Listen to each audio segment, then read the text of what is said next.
ఆకాశరాజుకు అల్లుడవైతే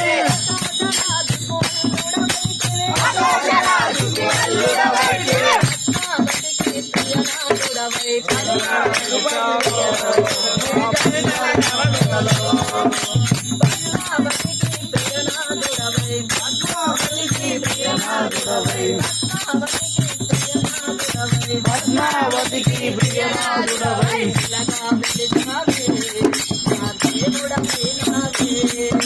శిలగా వెలిచావే మా దేవుడవయ్యావే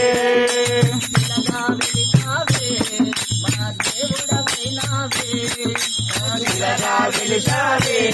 మా దేవుడవయ్యావే